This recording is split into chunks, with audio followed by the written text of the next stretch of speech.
e a gente inicia o Balanço Geral falando de coronavírus.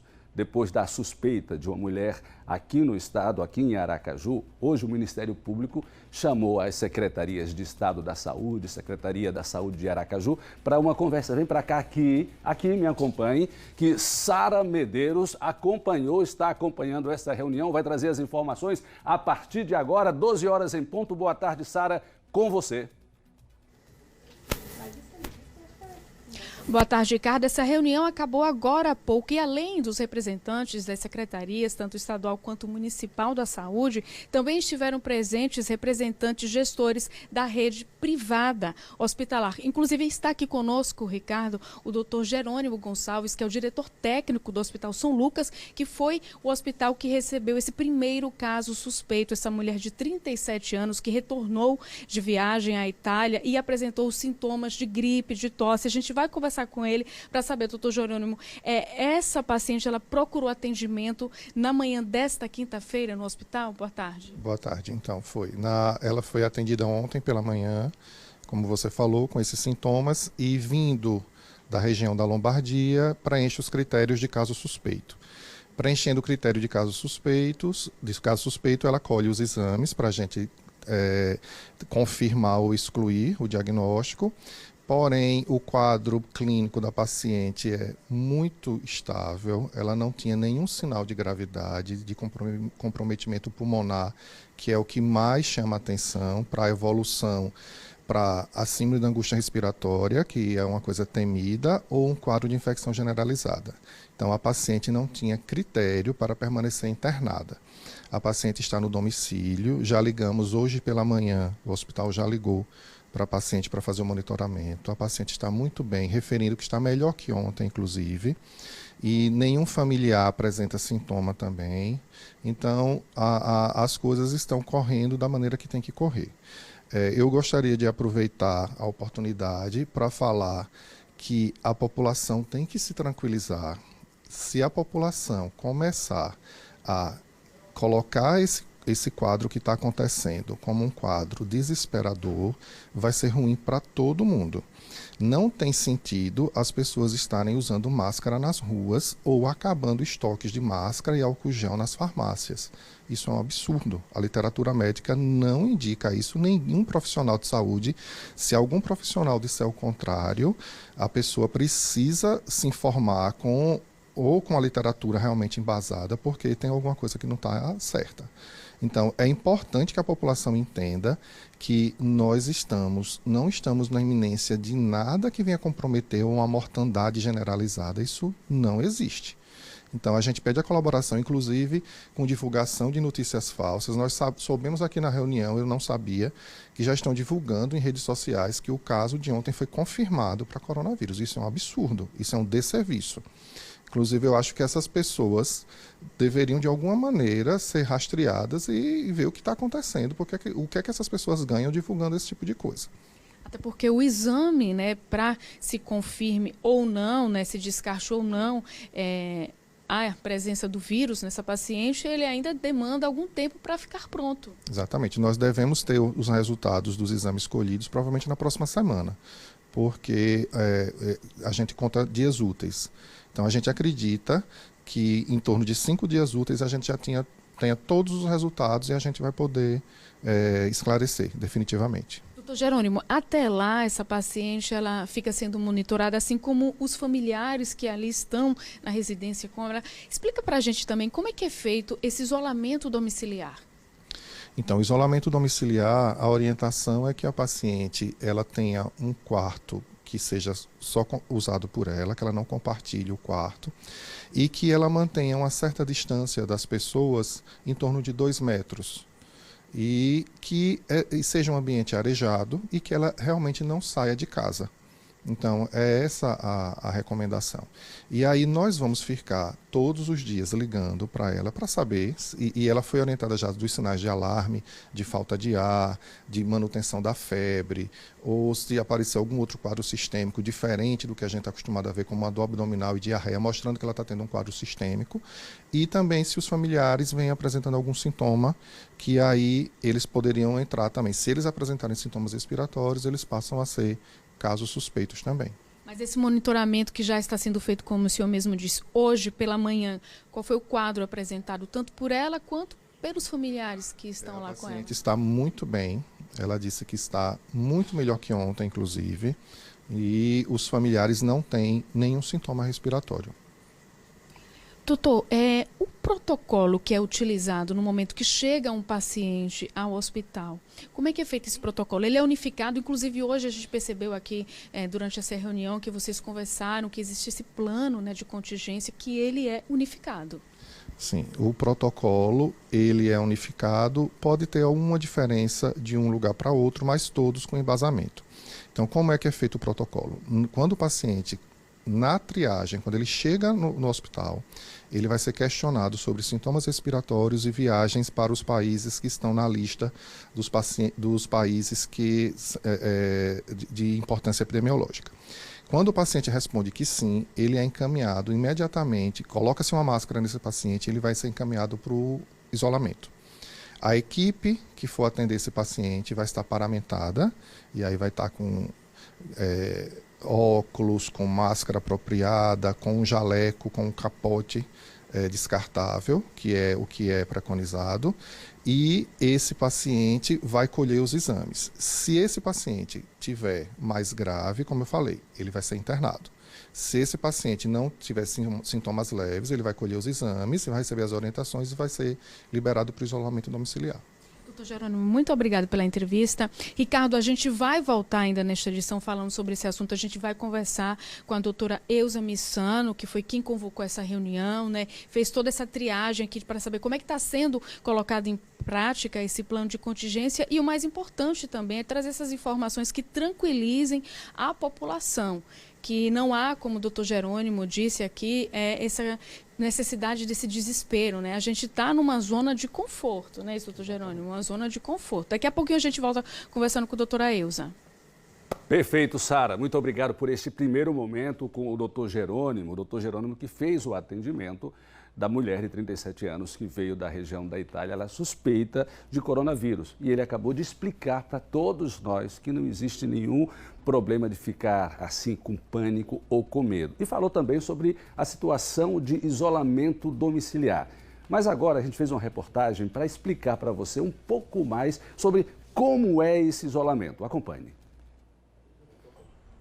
Segundo o médico infectologista Marco Aurélio Góes, a internação hospitalar só é indicada para pessoas que apresentam situação clínica mais grave. Do ponto de vista da contenção do vírus, não faz diferença entre ficar isolado em casa ou no hospital. O isolamento domiciliar está indicado em todos aqueles casos onde não há necessidade de internamento. A necessidade de internamento ela é a condição clínica do paciente que vai determinar se é um paciente grave que precisa ser internado no UTI ou um paciente moderado que precisa ficar numa enfermaria ou no quarto, ele vai ficar internado com o isolamento hospitalar. Pacientes que têm quadros leves, brandos, como é esse caso que foi notificado, a indicação é que esse isolamento seja no domicílio da pessoa. As pessoas que convivem com quem está com a suspeita de infecção também ficam em monitoramento e precisam ter cuidados diferenciados nas atividades do dia a dia dentro da residência. É importante lembrar que o caso que está sob suspeita em nosso estado ainda não foi confirmado. Até que se comprove o contrário, o coronavírus não chegou a Sergipe, mas não custa fazer a adoção de cuidados básicos. Aumentar o número de lavagem das mãos, quer dizer, lavar sempre as mãos, sempre que vai em contato com a pessoa, né? Evitar tossir no ambiente sem usar um lenço descartável, né? E sempre que for possível andar com seu álcool gel, né? Ou ter seu álcool gel na superfície de trabalho, né? Para que você não tenha o seu ambiente contaminado.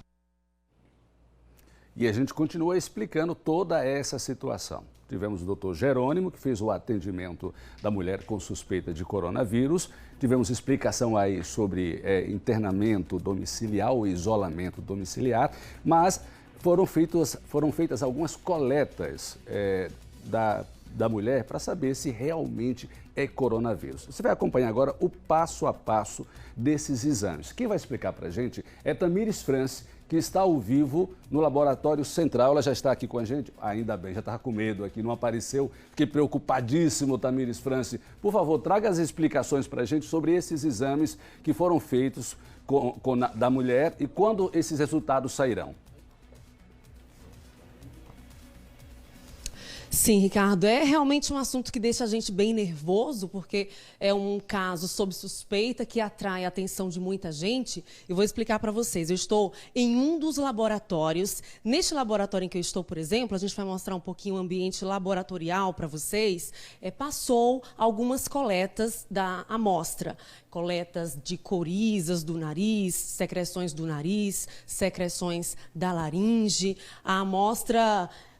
Por meio dessas amostras, estão sendo realizados 9 tipos de exames. E todos esses exames são para identificar se existe a possibilidade de 9 vírus respiratórios. Para saber se esses sintomas que essa mulher apresentou está relacionado a algum vírus respiratório que não seja o coronavírus. Então, o que a Secretaria Municipal quer é justamente averiguar a possibilidade de serem um desses 9 vírus que a gente já conhece. Porque se não for, as amostras vão ser encaminhadas para o Rio de Janeiro, para a Fundação Oswaldo Cruz, que é uma fundação pública, e o Ministério da Saúde é quem vai acompanhar. Agora, deixa eu só explicar. Esses exames estão sendo feitos nesse momento, existe a previsão do resultado sair por volta de 1h da tarde. A gente está ao vivo, eu vou continuar aqui acompanhando. Daqui a pouquinho também eu vou ter acesso a informações junto com o superintendente aqui do LACEN, e eu vou repetir para vocês os 9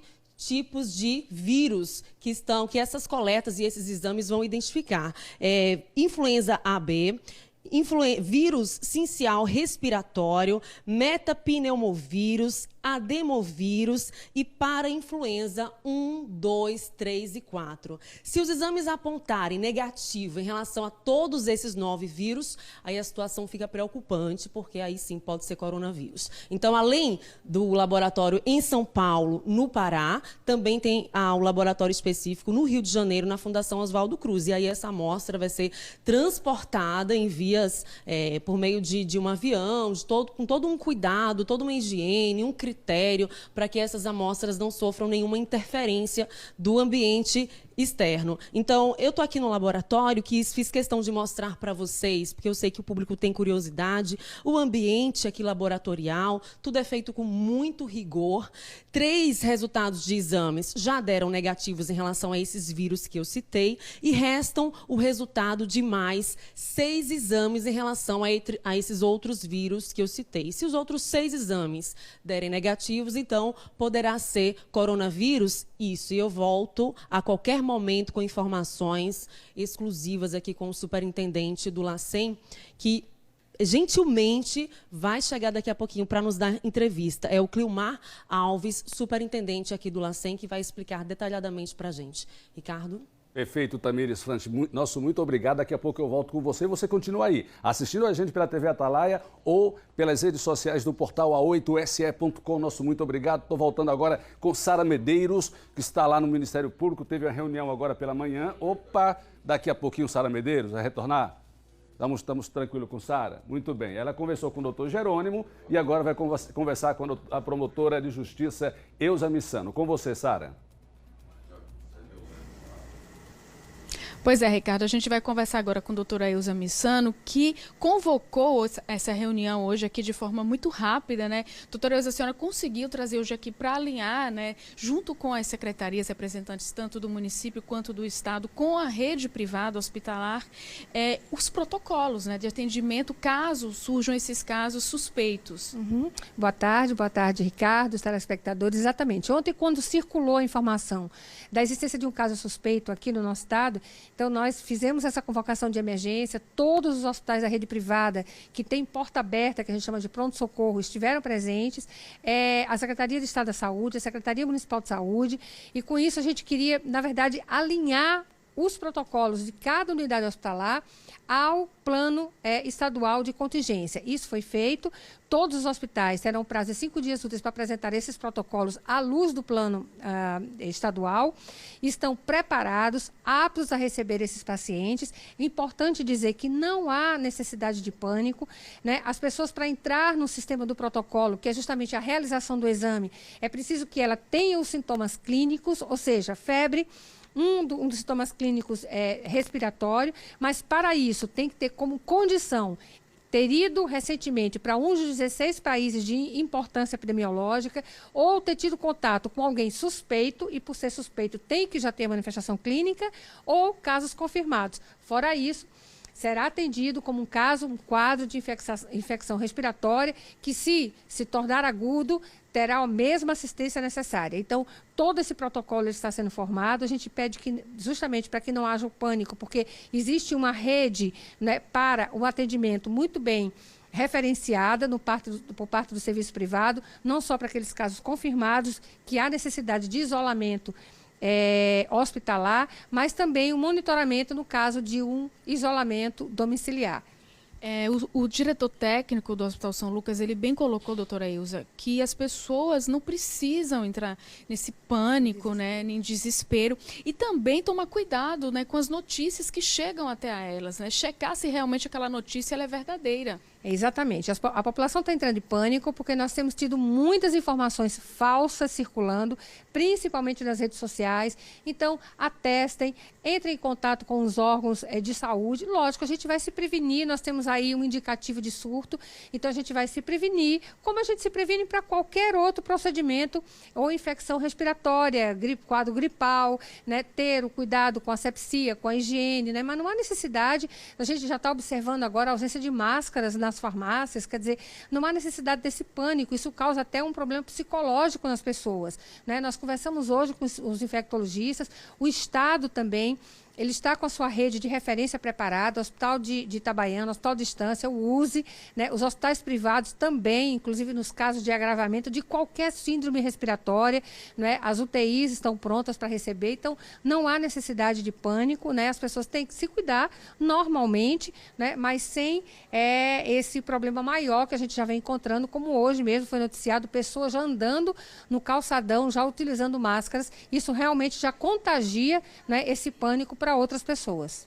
Doutora Ilza, muito obrigada pela entrevista, pelos esclarecimentos. E, Ricardo, fica, né, a boa notícia de que toda a rede referenciada está preparada para atender caso venha ocorrer a necessidade. Ricardo. Obrigado, Sara Medeiros. Obrigado à promotora de justiça Elza Missano. Cobertura completa. A gente vai continuar. Daqui a pouquinho o Tamires France vai voltar lá do LACEN para trazer mais informações para você, para deixar você bem informado, só aqui na TV Atalaia, a TV dos sergipanos. Um abraço para quem está acompanhando a gente no portal a8se.com, aí no Facebook e no Instagram. A Marisa Valentim de Salgado, a Cíntia Luísa de Frei Paulo, a Edna Santiago do Piabeta, Nossa Senhora do Socorro, a Filena Guimarães. Obrigado pela sua audiência, grande audiência também nas redes sociais.